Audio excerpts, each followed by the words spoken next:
સામાજિક વિજ્ઞાન પાઠ 9 1857 નો સ્વાતંત્ર્ય સંગ્રામ, જેમાં આજના વિડિયો લેક્ચરમાં હું આપ સર્વેનું હાર્દિક સ્વાગત કરું છું।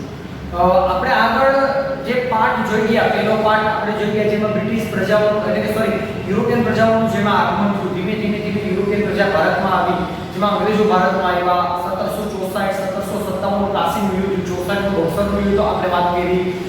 અંગ્રેજો જે ભારતમાં આવ્યા, એ અંગ્રેજો જે વેપારીઓ હતા, એ વેપારી શાસકો કેવી રીતે બન્યા, બરાબર, જેમાં વેલેસ્લીની સહાયકારી યોજના અને ડેલહાઉસીની ખાલસા નીતિ વિશેનો આપણે અભ્યાસ કરી ગયા કે જેમાં એને એક કે બીજે બહાને જે છે એ આ દેશી રાજાઓના જે રાજ્યો હતા એ રાજ્યોની ખાલસા કરાવ્યા, બરાબર, અને એની જે ઇમ્પેક્ટ એટલે કે એની જે અસર છે એ અસર સામાન્ય પ્રજા સુધી વર્તાણી, જેમ કે ખેડૂતો પાયમાલ થઈ ગયા, બરાબર, સામાજિક જે રીતિ રિવાજો હતા એમાં જે એના આખા ઢાંચામાં ફેરફાર કર્યો, જે ભારતીયોની જે અવગણના વારંવાર કરવામાં આવી અને એના પરિણામ સ્વરૂપ ક્યાંય ને ક્યાંય 1857 નો સ્વાતંત્ર્ય સંગ્રામ થયો। તો આજનો આપણો જે આ લેક્ચર છે એમાં આપણે 1857 ના સ્વાતંત્ર્ય સંગ્રામના જે કારણો હતા એ કારણો વિશેનો આપણે અભ્યાસ છે એ કરવાનો કે સાથી 1857 નો સ્વાતંત્ર્ય સંગ્રામ થયો।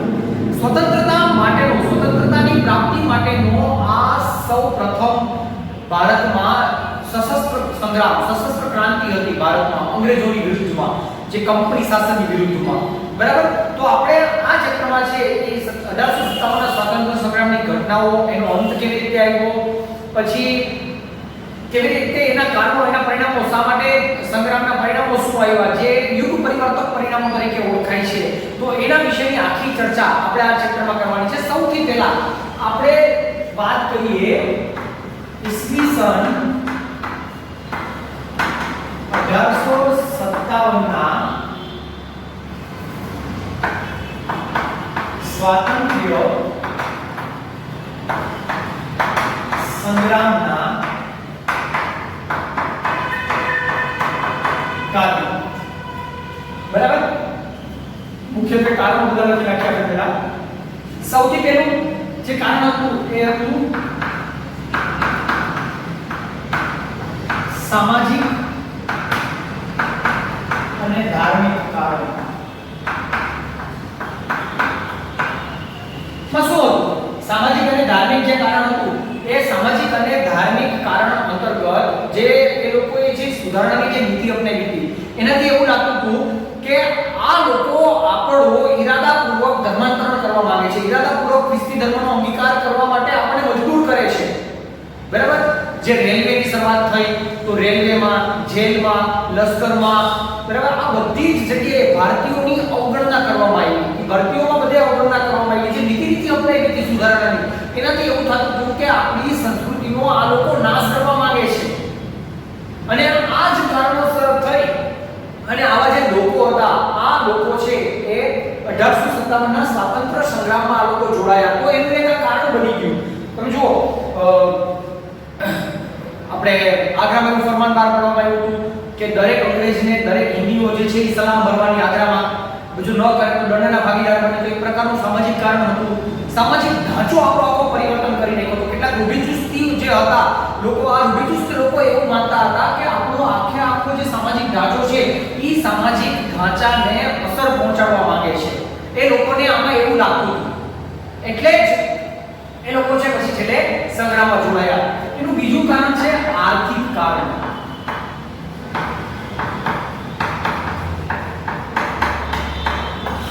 આર્થિક કારણ શું? તો કે જે અંગ્રેજો હતા, આ અંગ્રેજો ભારતમાં વેપાર કરવાના કારણે ભારતના ભોગે ધનવાન બનવાની ઈચ્છા હતી, એટલે કંપનીનું જે 100 વર્ષનું શાસન હતું, કંપનીનું 100 વર્ષનું જે શાસન હતું એમાં ભારતના કારીગર વર્ગને, ખેડૂતોને એને પાયમાલ કરી દીધા હતા 100 વર્ષના શાસનમાં। અને આપણે આગળ પણ જોઈએ કે માત્ર 2 દાયકામાં જ બંગાળમાંથી આજની કિંમતના 500 કરોડ રૂપિયા, આજની કિંમતના 500 કરોડ રૂપિયા જે છે એ ત્યાં લઈ ગયા હતા, બરાબર, ખાલી બંગાળમાંથી।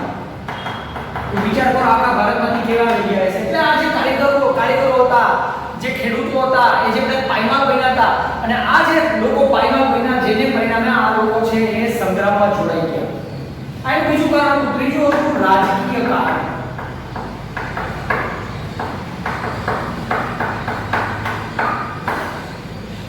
રાજકીય કારણની આપણે વાત કરીએ તો ઈસવીસન 1764 માં રાજકીય કારણની વાત કરીએ તો ઈસવીસન 1764 માં બક્સરનું યુદ્ધ થયું.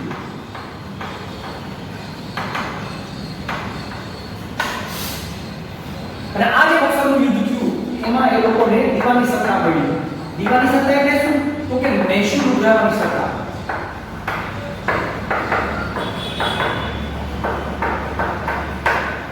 મહેસૂલ ઉઘરાવવાની જે સત્તા મળી જેને પરિણામે એ લોકો વધારેમાં વધારે મહેસૂલ ઉઘરાવવા લાગ્યા. એ લોકો છે એ દેશી રાજાની જે દેશી રાજાઓ હતા આ દેશી રાજાઓની જે આંતરિક બાબતો હતી બરાબર આ આંતરિક બાબતોમાં દખલગીરી કરવા લાગ્યા. આંતરિક બાબતોમાં દખલગીરી કરવા લાગ્યા. કોઈને કોઈ રીતે એ રાજાઓના રાજ્યને એને ખાલસા કરાવ્યા. જેમ કે બેલેન્સની સહાયકારી યોજના હોય કે ડેલહાઉસીની ખાલસા નીતિ હોય બરાબર રંગભેદની નીતિ હોય. આ નીતિઓ દ્વારા એને કોઈ પણ રીતે જે જેને કહેવાય કે રાજાઓના જે રાજ્ય હતા એને ખાલસા કરાવ્યા. દાખલા તરીકે બિહાર અને બિહારના જે જગદીશપુરના જાગીરદાર હતા કુંવરસિંહ તો એનું રાજ્ય ખાલસા કરાવ્યું. પછી ઝાંસી અને ઝાંસીના રાણી લક્ષ્મીબાઈ જેને ડેલહાઉસીએ એક દત્તક પુત્રનો હક જે નામંજૂર કર્યો તો એ અંતર્ગત ઝાંસીને ખાલસા કરાવ્યું.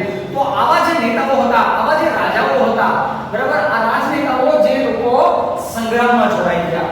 તો એના આ ત્રણ કારણો થયા: સામાજિક અને ધાર્મિક કારણ, આર્થિક કારણ, રાજકીય કારણ. ત્યારબાદનું કારણ છે લશ્કરી કારણ.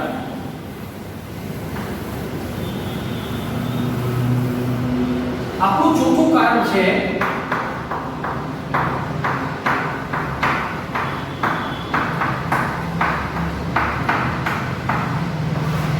લશ્કરી કારણ. હવે આ કારણ અંતર્ગત શું હતું? આ કારણમાં શું હતું? આ કારણ તો જે આ લશ્કરી કારણ છે એ લશ્કરી કારણમાં જે ભારતીયો અને જે બ્રિટિશ સૈનિકો હતા એ બ્રિટિશ સૈનિકો અને ભારતીય સૈનિકોનો જે રેશિયો સૈન્યમાં જે રેશિયો હતો ને એ રેશિયો 6:1 હતો. ભારતીય અને બ્રિટિશ આ જે બે સૈનિકો હતા એનો રેશિયો 6:1 એટલે કે ભારતના 6 સૈનિક અને બ્રિટનનો 1 સૈનિક. બ્રિટિશ સૈનિક 1 હતો. એટલે આટલી મોટી માત્રામાં ભારતીય સૈનિકો હતા. પણ તમે પગારની દ્રષ્ટિએ વાત કરો તો ભારતીય સૈનિકોને પગારમાં 7 રૂપિયા મળતા. માસિક પગાર છે આ મંથલી માસિક 7 રૂપિયા. જ્યારે બ્રિટિશ સૈનિકોનો માસિક પગાર હતો 150 રૂપિયા 150 રૂપિયા માસિક પગાર હતો. જ્યારે આ લોકોનો માત્ર 7 રૂપિયા હતો. બરાબર આ ડિફરન્સ હતો. સૈન્યમાં ડિફરન્સ જુઓ 6 ભારતીય 1 બ્રિટિશ. પગાર બ્રિટિશોનો વધારે ભારતીયોનો માત્ર પગાર કેટલો હતો કે 7 રૂપિયા. આ સિવાય જે ઉચ્ચ હોદ્દાઓ હતા લશ્કરમાં જે ઉચ્ચ હોદ્દાઓ હતા આ ઉચ્ચ હોદ્દાઓ અંગ્રેજો માટે અનામત રાખવામાં આવતા. કોના માટે? અંગ્રેજો માટે. અંગ્રેજો માટે આ હોદ્દાઓ છે એ અનામત રાખવામાં આવતા. એટલે કે ભારતીયોને ઉચ્ચ હોદ્દાઓ પર સ્થાન આપવામાં આવતું હતું નહીં. આ સિવાય એ સમયમાં એવું હતું કે દરિયાપાર જઈને લડાઈ કરવા માટે એટલે કે દરિયાપાર જવાની મનાઈ.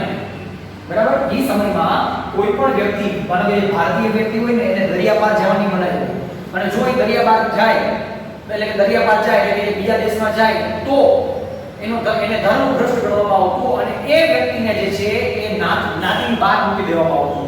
એ પહેલાના સમયમાં જે છે એ આવું કરવામાં આવતું. બરાબર છતાં પણ આ બ્રિટિશરો શું કરતા? જે બ્રિટિશરો હતા એ બ્રિટિશરો ભારતીયોને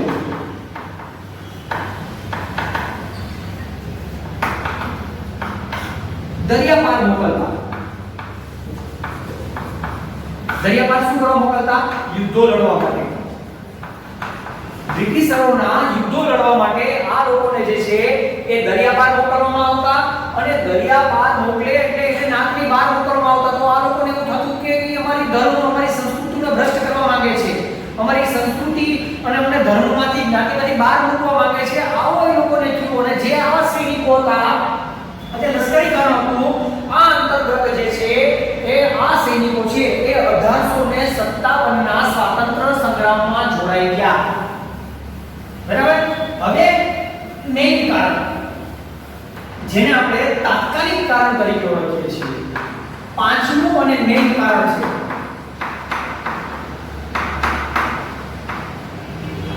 તાત્કાલિક કારણ.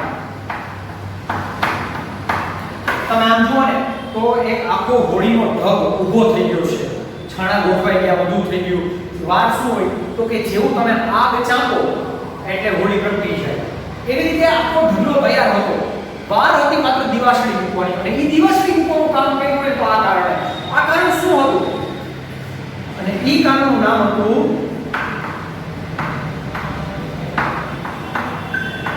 Enfield rifle. આ એનફિલ્ડ રાઇફલ હતું ને એ તાત્કાલિક કારણનું કામ કર્યું. એ સમયમાં બ્રિટિશ જે સૈનિક હતા એટલે કંપની શાસનનું જે સૈન્ય હતું એ સૈન્યમાં એનફિલ્ડ રાઇફલ દાખલ કરવામાં આવ્યું. હવે આ એનફિલ્ડ રાઇફલ શા માટે? એક રાઇફલ જો સૈનિકો માટે રાઇફલ તો છે એ ઠીક છે સામાન્ય બાબત છે, તો રાઇફલ જ કેમ કામ કર્યું? તો એ રાઇફલમાં જે કારતૂસ વપરાતી એ કારતૂસમાં ગાય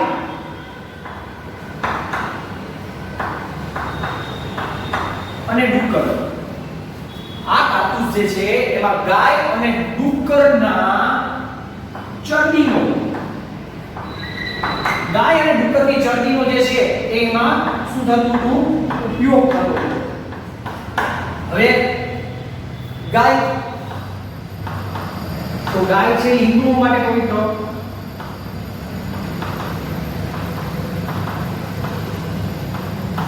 અને ડુક્કર નું માંસ,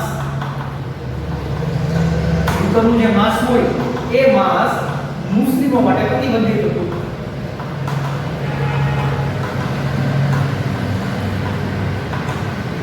એટલે ક્યાંય બે ધર્મના લોકોનું છે એ જેને કહેવાય ને કે જે બે ધર્મના લોકો હતા, બે ધર્મના લોકોનું કંઈક ને કંઈક ધર્મભ્રષ્ટ થતો હતો.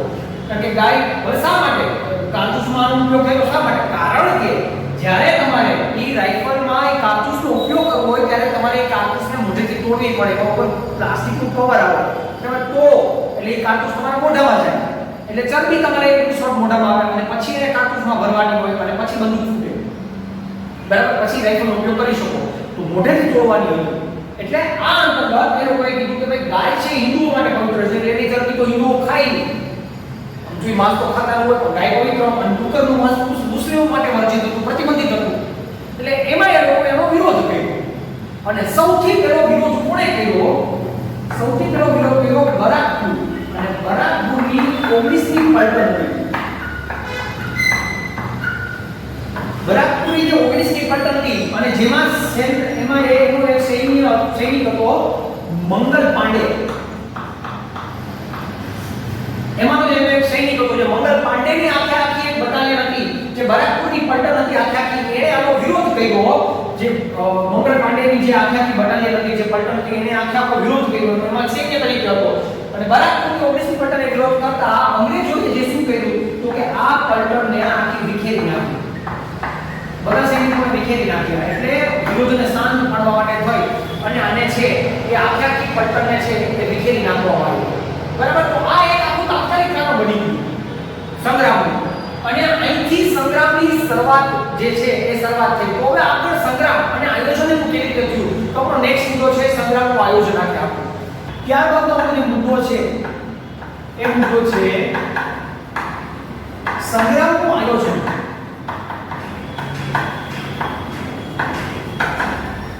અને મંગલ પાંડે.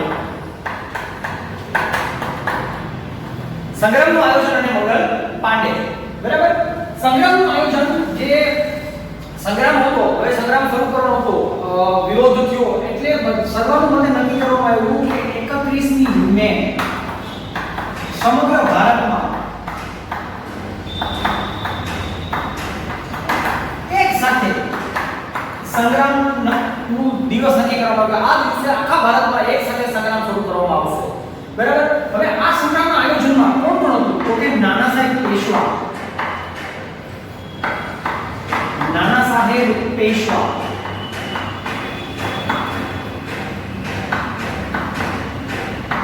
बहादुर शाह जफर,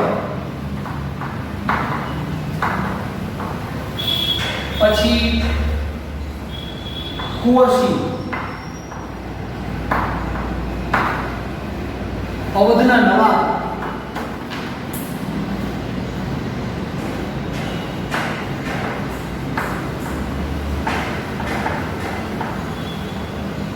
કુશળ અને બહાદુર, સેનાપતિ તાત્યા તોપે,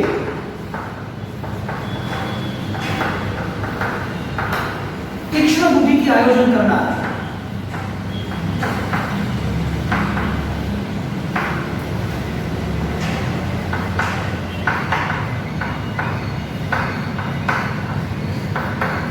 रंगो बापूजी,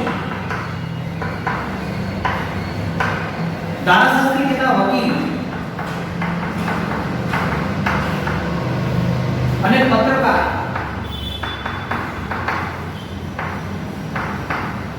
અઝીમુલ્લાહ ખાન,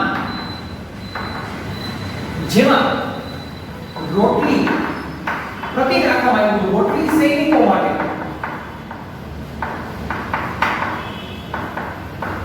અને કમળ પ્રજા માટે। 31મી તારીખે સમગ્ર ભારતમાં એક સાથે સંગ્રામનું આયોજન કરવામાં આવ્યું। આ આયોજન કરનારા જે લોકો હતા એમાં નાના સાહેબ પેશવા, બહાદુર શાહ જફર, જગદીશપુરના જાગીરદાર કુંવરસિંહ, અવધના નવાબ, કુશળ અને બહાદુર સેનાપતિ તાત્યા તોપે, શિક્ષણ બુદ્ધિથી આયોજન કરનારા રંગો બાપુજી, પ્રખર ધારાશાસ્ત્રી અને પત્રકાર એવા અઝીમુલ્લાહ ખાન, આ લોકોએ સંગ્રામનું આયોજન કર્યું। હવે સંગ્રામમાં કોને કોને જોડાવું છે અને આના માટે થઈ અને પ્રતીક રાખવામાં આવ્યા, જેથી કરીને કોઈને ખબર ન પડે। છુપા પ્રતીકો હતા। આ પ્રતીકો એટલે જે સૈનિકોને સંગ્રામમાં જોડાવવું છે એના માટે પ્રતીક રૂપે રોટલી, અને જે પ્રજાને સંગ્રામમાં જોડાવવું છે એના માટે પ્રતીક રૂપે કમળ નું છે એ પ્રતીક રાખવામાં આવ્યું। હવે આ પ્રતીકો જો કોઈ રાજકીય માણસો કે લોકો જાય તો ખબર પડી જાય, તો એના માટે એને પસંદ કોને કર્યા તો કે ખેપિયાઓ, સંતો, ભજનીકો, ઓલિયાઓ, આ બધા લોકોને એમાં છે એના માટે પસંદ કરવામાં આવ્યા અને આ લોકોએ ગામડે ગામડે આ પ્રતીકોને પહોંચાડ્યા, જેથી કરીને કોઈને ખબર જ ન પડે અને ગામડા ગામડા સુધી આ પ્રતીકો છે એ પહોંચાડવામાં એને આ લોકોએ છે એ મુખ્ય ભાગ ભજવ્યો। હવે આમાં સંગ્રામ 31મી તારીખે નક્કી કરવા, 31મી તારીખે સંગ્રામ છે, આ સંગ્રામ નક્કી કરવામાં આવ્યો કે 31મી તારીખે આખા દેશમાં એક સાથે છે એ સંગ્રામ થશે, પણ 19મી પલટન, કોની 19મી પલટન? બરાકપુરની। આ બરાકપુરની 19મી પલટનનો એક સૈનિક મંગલ પાંડે, જે ધીરજ રાખી શક્યો નહીં અને પરિણામે સંગ્રામની છે એ શરૂઆત નિશ્ચિત તારીખ કરતા વહેલી શરૂઆત છે એ સંગ્રામની થઈ ગઈ। મંગલ પાંડે કોણ હતો?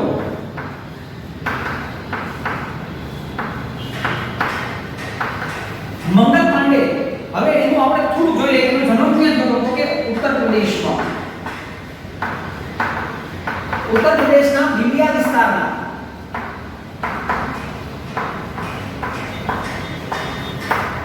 નગવા ગામમાં એનો જન્મ એક બ્રાહ્મણ કુટુંબમાં થયો હતો।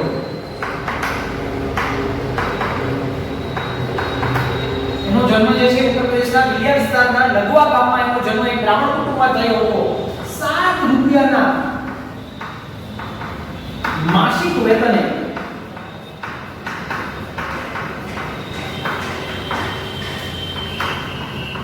બ્રિટિશ સેનામાં જોડાયો, સૈનિક તરીકે જોડાયો। ગાય અને ડુક્કરની ચરતીવાળી કારતૂસ વાપરવાની મનાઈ કરી, બરાબર, અને એને એની ઉપર એને કીધું કે હું નહીં કરું, એનો વિરોધ કર્યો। પરિણામે 29મી માર્ચના રોજ યુદ્ધના કપડા પહેરી, યુદ્ધના કપડા પહેરી લીધા, માથે તિલક લગાવી લીધું, તિલક લગાવી અને યુદ્ધ માટે મેદાને આવી ગયો. યુદ્ધ માટે આવ્યો, મેદાનમાં આવી ગયો. યુદ્ધ કરવા માટે યુદ્ધના કપડા પહેરી લીધા, માથે તિલક લગાવી લીધું અને 29મી માર્ચે યુદ્ધ માટે તૈયાર થઈ મેદાનમાં આવી ગયો. બીજા જે ભારતીય સૈનિકો હતા, આ ભારતીય સૈનિકોને પણ કીધું કે આવી જાવ મેદાનમાં, પણ એ જે ભારતીય સૈનિકો હતા એ લોકો જે તારીખ નક્કી થયેલી હતી, એ નક્કી થયેલી તારીખે જે યુદ્ધ કરવા માટે છે એને કીધું કે હવે તો નક્કી કરેલી તારીખે યુદ્ધ કરશું. મંગલને ખૂબ સમજાવ્યો, પણ મંગલ પાંડે માન્યો નહીં. બરાબર, માને મંગલ નહીં. મેજર યુશેન,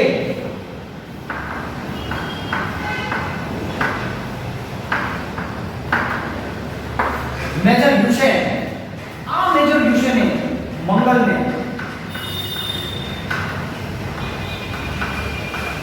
પકડવાનો આદેશ કર્યો.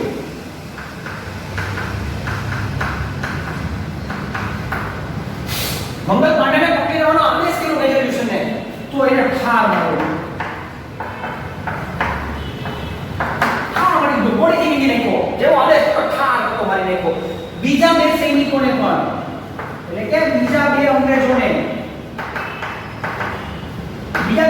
પણ એને શું કરી દીધા? ધૂળ ચાટતા કરી દીધા. બીજા બે અંગ્રેજ સૈનિકોને પણ એને ધૂળ ચાટતા કરી દીધા. બરાબર, અને પછી અંગ્રેજ સૈન્યનો ઘેરો વધી ગયો.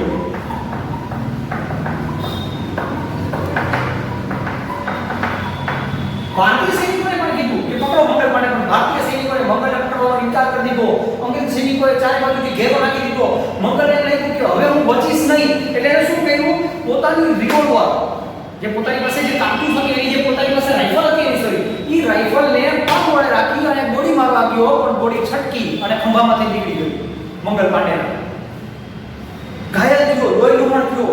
ફટાફટ એને હોસ્પિટલે લઈ જવામાં આવ્યો, કારણ કે અંગ્રેજોને ખબર હતી કે આને બચાવવો પડશે, અને જો આને બચાવશું તો મંગલ પાંડે જે છે એ મંગલ પાંડેને છે એની પાસેથી ઘણી બધી છે એ ઇન્ફોર્મેશન કાઢી શકાશે. બરાબર, પણ મંગલ પાંડે છે એ કાંઈ બોલ્યો નહીં, અને અંતે એની ઉપર અદાલતી કાર્યવાહી કરવામાં આવી.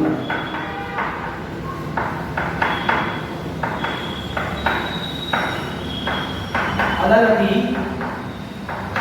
મંગલ પાંડે ઉપર જે છે એ અદાલતી કાર્યવાહી કરવામાં આવી, અને આ જે અદાલતી કાર્યવાહી કરવામાં આવી આખી અંગ્રેજીમાં હતી.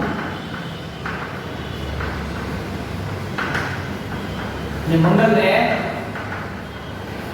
ફાંસીની સજા છે એ 8 એપ્રિલ 1857 ના રોજ 5:30 વાગ્યે મંગલને ફાંસી આપવામાં આવી. એટલે કે મંગલ પાંડેને 8 એપ્રિલ 1857 ના રોજ સવારમાં 5:30 વાગ્યામાં ફાંસી આપી દેવામાં આવી. આખી જે મેં તમને કીધું કે આખી કાર્યવાહી અંગ્રેજીમાં કરવામાં આવી, કારણ કે મંગલ પાંડે પાસેથી કશું માહિતી ન મળી કોઈ, અને મંગલને ફાંસી આપી દેવામાં આવી. અને આ રીતે મંગલ પાંડે જે છે એ 1857 ના સ્વાતંત્ર્ય સંગ્રામનો અને ભારતના જે સ્વાતંત્ર્ય સંગ્રામો થયા એના પ્રથમ શહીદ તરીકેનું બહુમાન જો કોઈને મળ્યું હોય તો એ મંગલ પાંડેને મળ્યું. તો આજનો આપણો આ લેક્ચર છે એ આપણે અહીંયા સુધી રાખીએ. નેક્સ્ટ લેક્ચર જે આપણો છે એ નેક્સ્ટ લેક્ચરમાં આપણે હવે આગળ સંગ્રામ કેવી રીતે ચાલ્યો, જુદા જુદા ક્ષેત્રોમાં સંગ્રામનો અંત કેવી રીતે આવ્યો, ગુજરાતમાં સંગ્રામ થયો તો ગુજરાતમાં ક્યાં સંગ્રામ થયો, કેવી રીતે સંગ્રામ થયો, અને આગળ આપણે વાત કરીશું સંગ્રામનો અંત અને એના પરિણામો કેવી રીતે આવ્યા, સંગ્રામનું જે લક્ષ્ય પાર ન પાડી શકાયું તો શા માટે લક્ષ્ય પાર ન પાડી શકાયું, ધાર્યું લક્ષ્ય ન આવ્યું આપણું તો એનું પાછળનું કારણ શું હતું, એના વિશેની ચર્ચા છે આપણે નેક્સ્ટ લેક્ચરમાં કરીશું. Thank you.